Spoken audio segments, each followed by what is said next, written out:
if our community opens up pools, do you recommend that we avoid visiting? And if not, what precautions should we take? I recommend you avoid visiting, and the precaution is to not go. I mean, I don't know how else to put it. And that goes to what I was saying about this is a risk game. That's what my big view and worldview is. This is a risk game. In my opinion, I think if we had shut everything down for 4 weeks, if there was an ideal situation, everyone stayed in, there would be no virus to try to cling on to anybody else. So because this is new, it's aggressive, that virus is just really just a dirty virus. I think we couldn't fathom what is happening now. But I'm like, once they shut down our epicenter in New York, when they shut down the money, they should have known that it was going to be real. I'm playing Monday morning quarterback. Nobody could have anticipated that it would, be lasting this long, and life would still happen after this because things are still going on.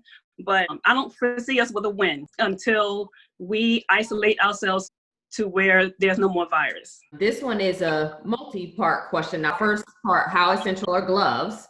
And separate question, any data on children rates of COVID, and in particular, Black children? Let me start with the gloves. The gloves say they are important, just like you would use with any other infectious precautions, and you have to take them off. You can't conserve and reuse those gloves. If you're using it for the purpose of infection control, then you're only going to put yourself at risk of infecting yourself by touching other things. And then when you take the gloves off, throw them away, then you touch it, and then if you touch your face, then you're increasing your risk.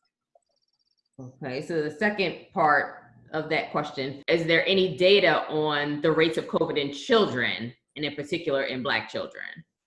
Right. So I'm going to answer the second part of the question first. I don't know of any known data specifically for Black children, but I will say that the incidence in children being hospitalized for COVID is rare. It's a 2 to 2.5% infection rate. And that's based on information from Canada and the UK and USA ICUs. We first thought we're just like, oh, kids may be carriers, but they don't get infected bad. But we want to keep them away from the older people so that they don't transmit it. And then the older people are more susceptible to get sick. But there have been very small studies, a couple of small studies that I'm referring to, that was 48 patients in 46 ICUs in Canada and the USA. And so out of those 48 patients, the profile, and you can imagine that when you have such a small number, you can't generalize the results to the entire population or to the world. But out of those, 83% of the children had some known existing medical condition or where they were immunocompromised or cancer. Not necessarily asthma, which was a little bit surprising, but most of the children already had something. There was a study in New York where children weren't going to the doctor. We were trying to keep them out of the hospital arenas and clinics and everything. But when they had to go, they had to go. And usually children under 4 weeks old, they have to be evaluated in a hospital because they may need to take blood samples, spinal fluid samples, and stuff like that. But for those children that presented, they either tested positive for novel coronavirus, or they didn't test positive for that direct protein test, but on the back end, everybody tested positive for the antibody test. So the assumption is that they had, at some point in the line, they had, contracted coronavirus disease. The mode of transmission is not known because not necessarily the family members, anyone in the house was affected. You talked about hospitalized cases, but one of the questions was, what signs do you look for in pediatric patients to attribute a potential COVID-19 diagnosis? Obviously, the testing is going to confirm it, but for even those of us as parents or guardians or caretakers, at what point should we be alerted that perhaps this is COVID-19 and not a cold? That is a very good question. That is like the number one question for peds. And I gave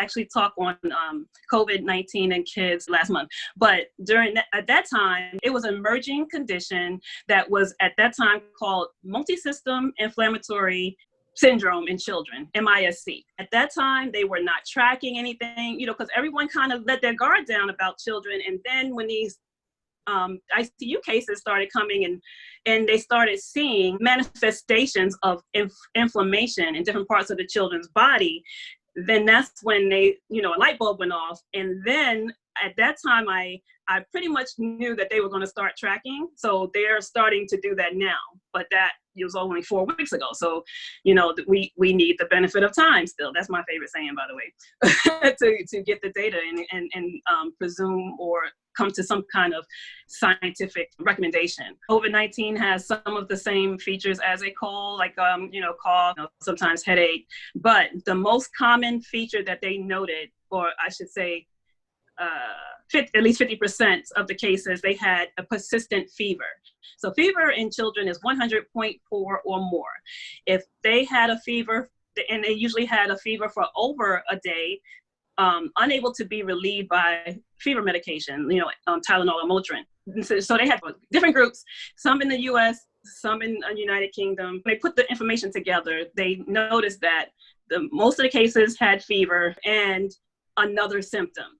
And so those symptoms can be like abdominal pain. And they did see that was kind of a persistent fever, and the abdominal pain kind of led the road to be tested and, we're COVID positive, or a rash or red eyes.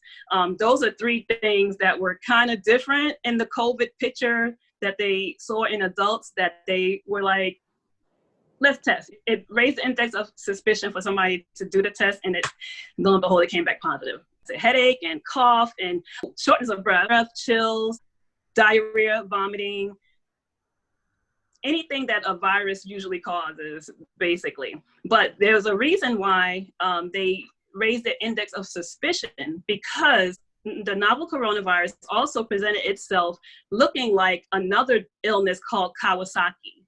Most of the cases of the children, which is only 2 to 2.5% of the cases that needed to present to the hospital. But most of those cases, they saw inflammation of the heart, like they had dilated heart vessels. And that is a presentation of another illness.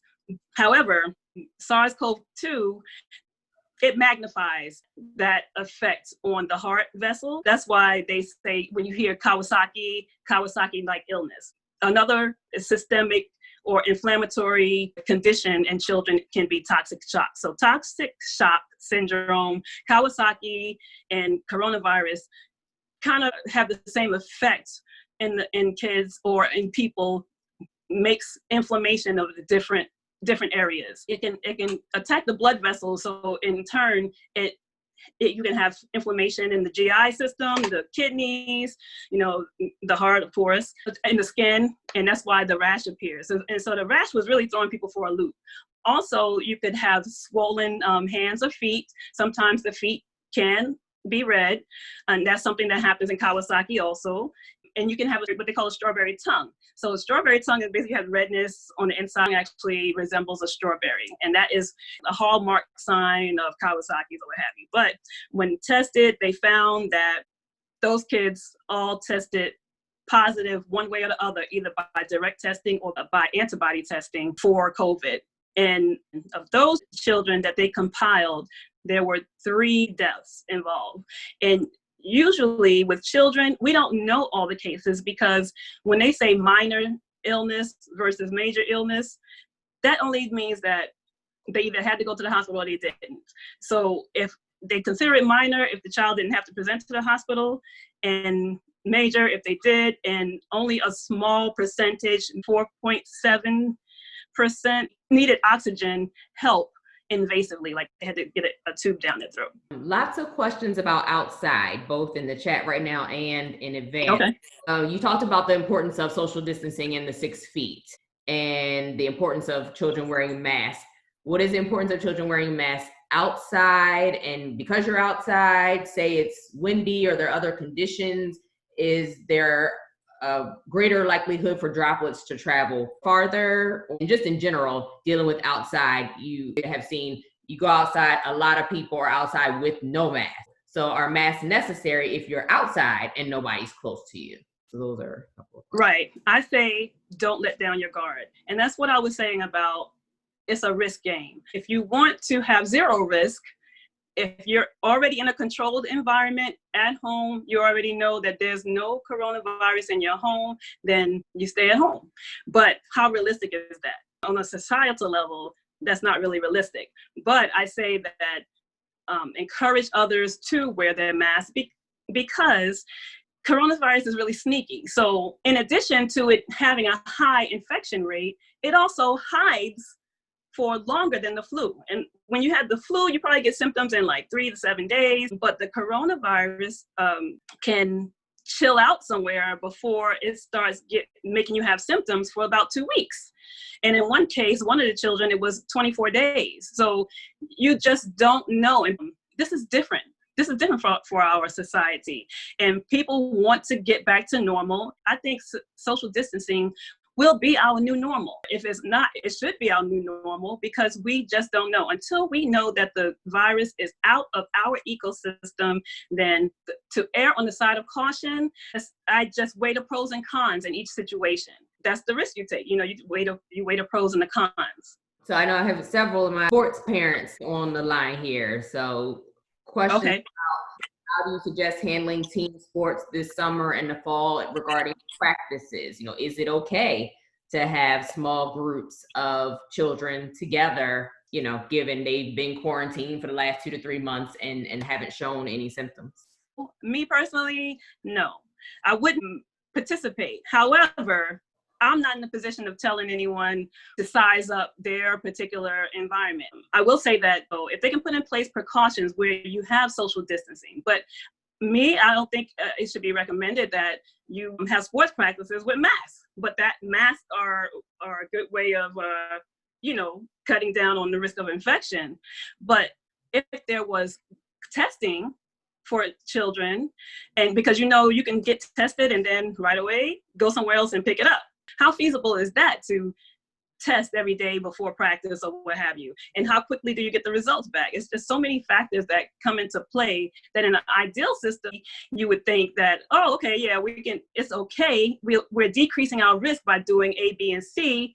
But in reality, I couldn't say, go forth and go practice. And another thing is at the beginning of every flu season or the beginning of daycare is when pediatricians see the most infectious cases. So in other words, or the beginning of school. So we know already from our past experiences and data that when children come together, there's an increased risk of them getting sick because they're sharing the microbes that they've gotten from their families and their family's friends and so forth and so on. So we get more frequent visits to the doctor, and that's the nature of public health and that's the nature of infection. That's fair. And so in lieu of the group practices, it obviously, the children are going to have cabin fever. Might have to deal with that for a little bit longer. But what do you recommend as far as making sure they continue to stay active at least? That they go outside. If you have the ability to assess, like my neighbors, or assess different families, maybe get together in small doses consistently. If you know that like the family next door or across the street has been distancing, there have been no one ill in the house and everybody's good, everybody's on the phone talking about when this social distancing going to be over because I want to go outside, get some sunlight. It's good for the kids to get sunlight. It's good for them to be active. But if you can have a scenario where you can have a controlled environment, then that would be the best option. They need to go outside. They need to stretch. They need to expose themselves to different stimuli. We had to take them out of school and any change in children is a traumatic experience.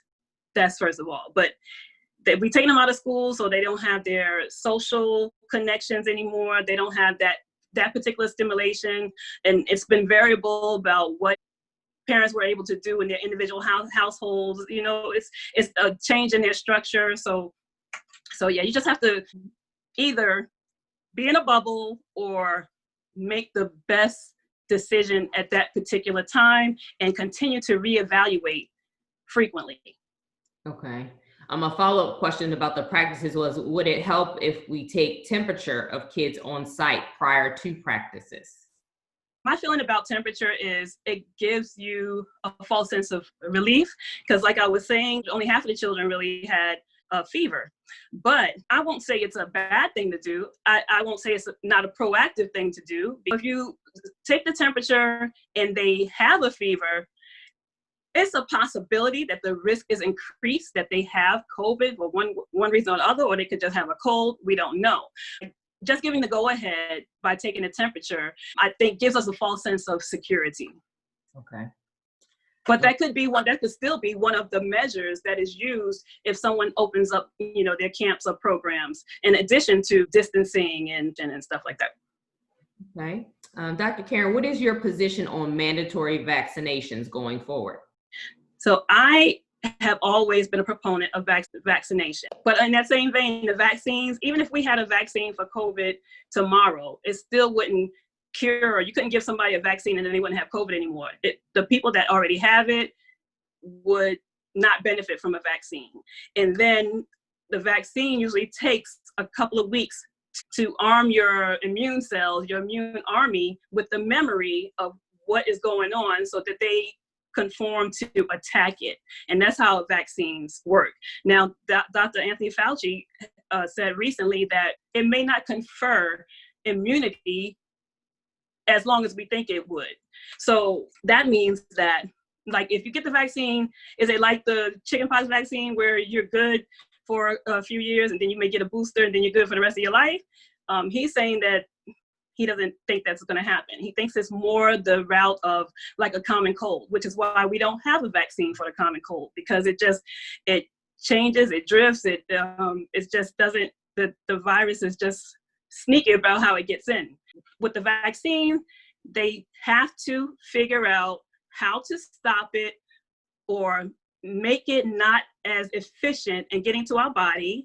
And then they have to test it. The journey of a vaccine, the reason why it takes so long is because we need the benefit of time to know how it's affecting the animal or the organism, the scenarios we make up, how it is in those conditions, go through the phases to develop it so that we know how much of it we need, how much of the medicine we need to conquer it.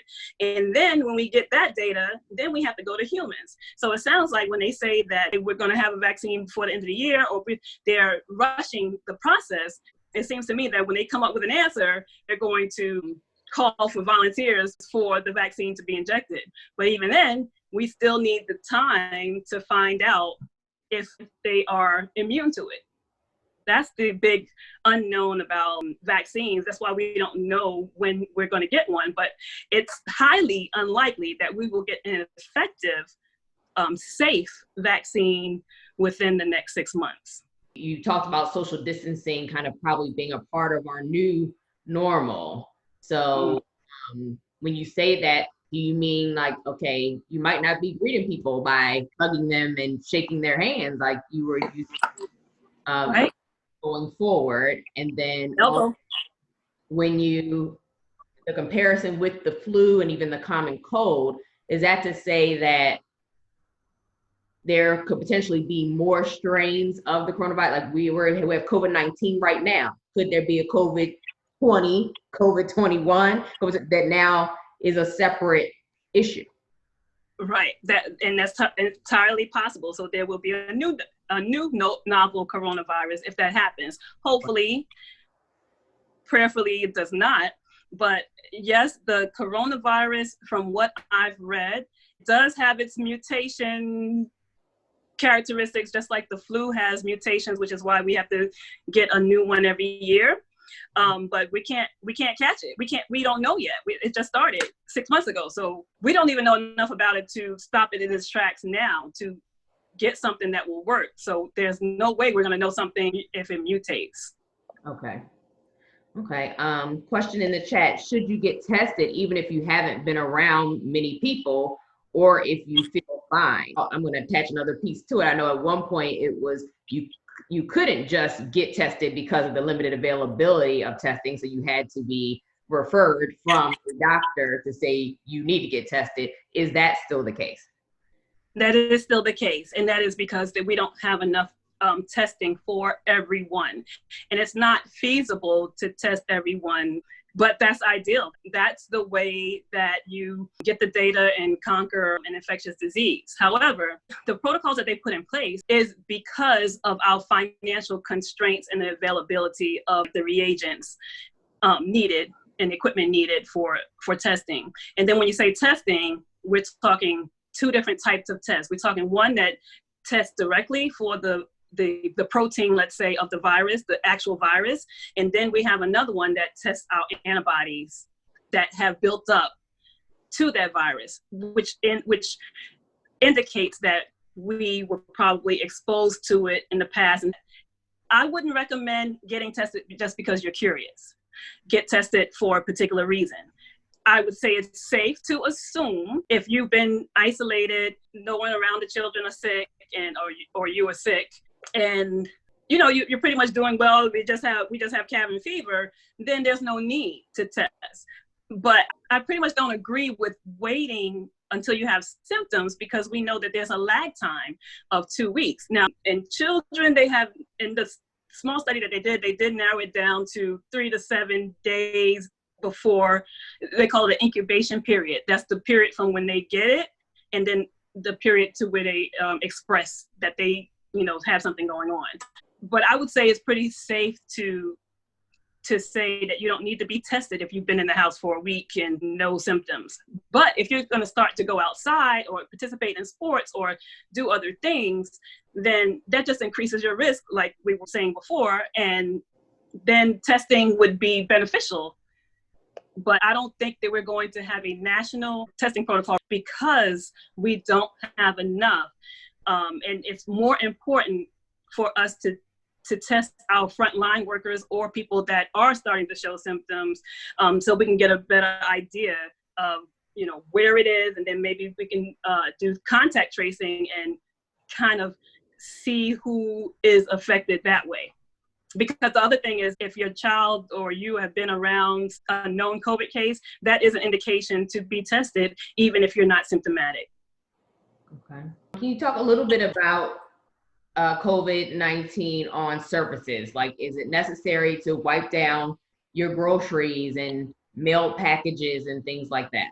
They have extrapolated that it does live for some hours on surfaces. Would I fault you for wiping down, your packages and your milk and spraying Lysol? No, not at all. I mean, that's the best precaution that you can take, because that is a level of entry into your home that you didn't have. So you don't know where everybody else has been. So I would spray it down and wipe it down. So I definitely want to be respectful of your time. Thank you so much, Dr. Oh, that was so fast. I know it goes by fast when you're having fun. But if there's anything, I want to give you the opportunity. If there's anything that wasn't already asked directly, that you didn't already share, that you would like to leave these good people with regarding COVID-19 and just being as vigilant as we can. Yes, that basically sums it up. Be as vigilant as you can. Be cautious and weigh your pros and your cons, because basically it's being left to you to make that decision for your children, for your family. But like we discussed before, the more you eliminate the risk with washing your hands, wearing a barrier, waiting far apart, the better off you will be. But yes, thank you guys for having me. I can't believe it went by that quickly. I hope you got something from what I was saying, and I made sense. I just want to say thank you, Dr. Karen, for this wonderful information. We really needed it. A lot of us on the platform right now have our kids. We're very antsy to get back into the sports field and have our kids active. You let us know ultimately it is up to the parents, and we need to do what's best for us and our family, and whatever risk is involved, we need to understand that we need to be able to deal with that as well as parents. Right. So I appreciate that.